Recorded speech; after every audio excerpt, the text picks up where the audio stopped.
So next thing we're going to talk about is going to be prep and prep tools, what we have to do to the bottom of the car before we spray it to make sure that the product works the way it's supposed to. So this is all the stuff that I'm going to be using to prep the bottom of this Civic. Now this over here, guys, I'm probably not even going to use this, but what this is this is a surface, basically a surface prep tool. So it has a giant wire drum on it that spins. You hold it to the bottom of the car, basically the rust, and it'll strip it right down to bare metal in about 2 seconds. Unfortunately, as you guys can see, this thing is rather bulky and you can't get it in a lot of different places that you need to go. This one's relatively cheap. I think it's like 85 bucks, but unfortunately the drums, the replacement drums, like this replacement wire wheel I have on this one, it's like 55 bucks just for the drum. So it's not a cheap solution, but if you guys are doing like pickup trucks, like the sides of a frame that you can see, sure, you could get something like this in there. Being that I'm working on this compact car, there aren't a lot of places I can use this, so therefore I'm not going to. 90% of what you guys need is going to be just a freaking wire brush. It's not a whole lot of prep required, and all we're going to do is we're just going to loosen up any existing rust scale that's on the vehicle, and then we're going to spray over top of it. If you guys can't afford a wire brush, use a hammer. Just tap the loose surface rust, knock any loose rust scale off with the hammer, and then spray it. The hammer, if you guys don't have a hammer and can't afford a hammer, you can always use a screwdriver and just jab it, scrape it, do what you need to do. So if you guys can't afford a screwdriver, you got bigger problems than spraying some undercoat.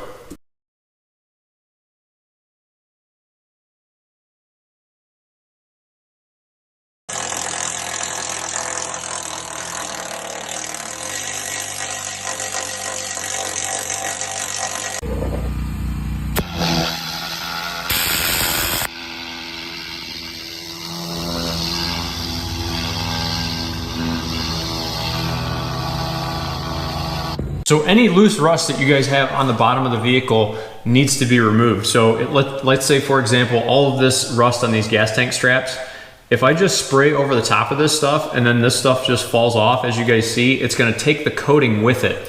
So what you guys wanna do, like I said, I'm using a wire brush just because it's gonna be, my access isn't that good, and this is gonna be the smallest tool that's gonna make the biggest difference. So take your wire brush, your tool of choice, and you want to knock all that loose garbage off the top of whatever you're working with. So now at this point, that piece of metal is ready to coat. So you need to do this to the entire undercarriage. Any spot that has loose, flaky rust, you need to go through and remove it. So this is probably going to be the most time-consuming part of the entire process. So as you're doing this, you need to remember that the product that you are going to spray needs to be in contact with the good metal for it to work correctly. So if you have loose bubbling paint, flaky rust, anything like that on the bottom of the car, that stuff needs to come off. The product needs to get in contact with the metal for it to work correctly. So that is all the loose rust, guys, that I got off the bottom of this car. Taking a look over here, you know, all the rust that's on the vehicle is well adhered to the metal. So the best tools to use on a compact car like this is just going to be a regular old flat blade screwdriver and a wire brush. Nothing exotic. If you have large flat surfaces like a truck frame or something like that, yeah, you could probably get into that surface finisher that I showed you, but a wire brush and a screwdriver will get you about 90% of the way of where you need to go. So this is what everything looks like. I'm going to go ahead and show you guys how to spray. So once you have all the loose rust scale removed, the next thing you need to do is go over to the rocker panels and try to remove, I wouldn't say every single one of these plugs, but like every second or third one. So get a pry tool or a screwdriver and just pop out the plug. And what that'll do is that'll give you access to put that inner cavity wand up inside that hole, and then you can coat the inside of that rocker panel. So go around, remove any body plugs that you can remove from the bottom of the car that you intend on spraying inside before you start spraying. You can either do the bungs, as I said before, there's holes at the bottom here and you would just pull them out, or there's usually this trim in most cars and And you could use a plastic tool or even a screwdriver. Plastic tool is better. And you can pull this up quite easily. There we go. Let's put this on a wider view. Better to see. Okay, so and there you go. And there's your access to the seals. So the wand, and I'll show the wand, like a magic wand here. And with a Bilt Hamber spray can, you can do a similar thing. You don't need to have an air compressor. You just put this in, stick it in all up here, and then up here as well.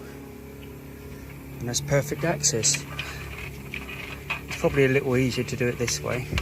And you'll find oftentimes that you'll get dripping down here, which is okay, where the sealant is dripping out. On the doors, on nearly all the doors, you're going to see holes, drain holes, one here and one here. It's very much the same thing. You put your wand straight in like that, and you can go up by the top of the doors, you can go along the bottom of the doors. So that's how you do the doors and the seals. Now, as far as spraying the product, the way that I do it is I start with the internal cavity sprayer.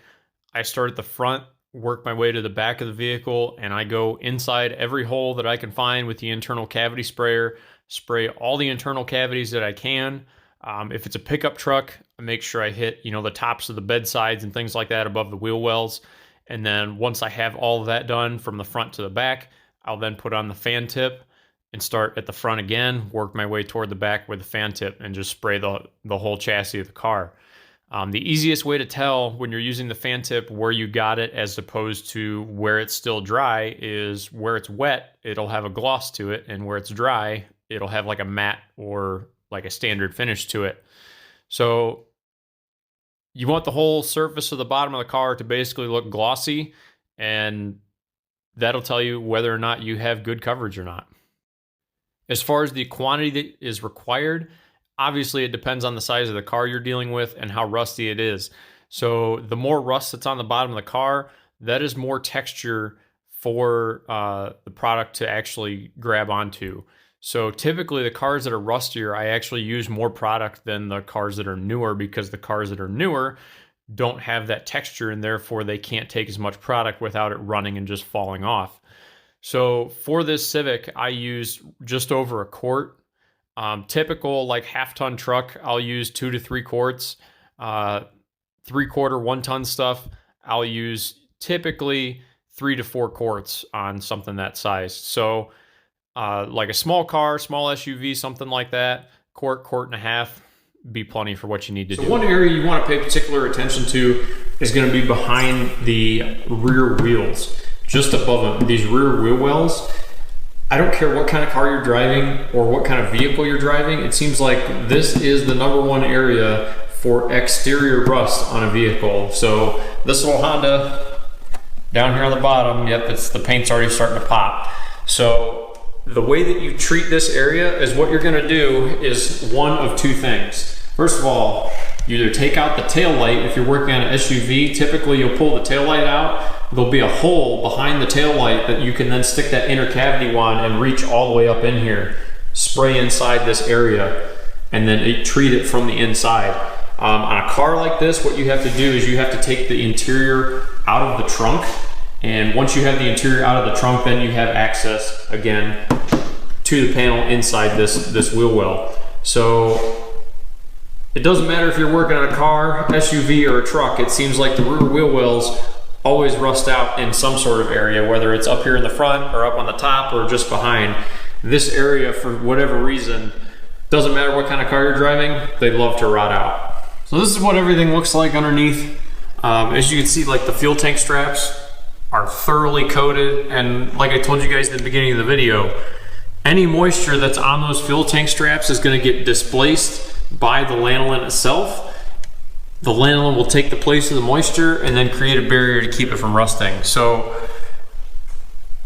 what you guys may find if you do this to your own car is you may have to come back in a couple weeks because what'll happen is any spots where you did not remove any of the loose rust scale, what'll happen is it'll loosen, the lanolin itself will loosen the rust scale, and it'll be super easy to then pop it off. So you may have to go back in a week or two and just kind of go over everything one more time, give it another scraping, give it another coating. But as long as you guys keep up with this coating, the rust on the vehicle will not get any worse. So like I told you guys earlier in the video, your diligence in applying this stuff and keeping up with it is directly related to how it will perform. So ultimately, it's your guys' call how well this stuff is gonna perform, because it's really up to how well you apply it. Do I mask anything off on the bottom of the car? No. I've had absolutely zero issues with any sort of rubber parts on the bottom of a car. The only place that I have seen any sort of rubber deterioration after 5 years was weather stripping.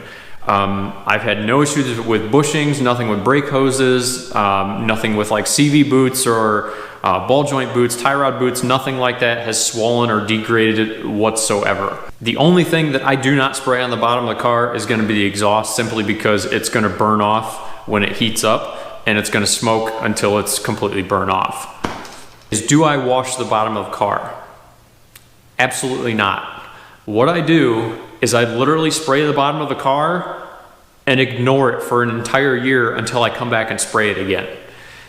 I do nothing with it. I have people that I spray for that they go through car washes. I tell them just not to get the undercarriage wash, and they have literally zero problems. Their vehicles look just as good as mine do. I know some of you guys out there are probably going, well, you know, I want to get all that salt and everything off the bottom of my car. I don't want it sitting there all year. First of all, any salt that ends up on the bottom of your car doesn't contact the metal, therefore the metal cannot rust, because like we talked about earlier in the video, you have a coating between the metal and the salt.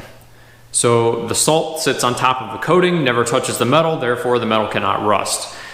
Next thing is, when you drive in the rain, that salt is going to wash off. It'll wash right off the coating. So I typically spray my vehicles in the fall. So come January, when it's hit with salt, it goes through the entire summer driving through rain. By the time it gets to fall, there's nothing is on the bottom of the vehicle as far as salt is concerned, and that is when I spray it again.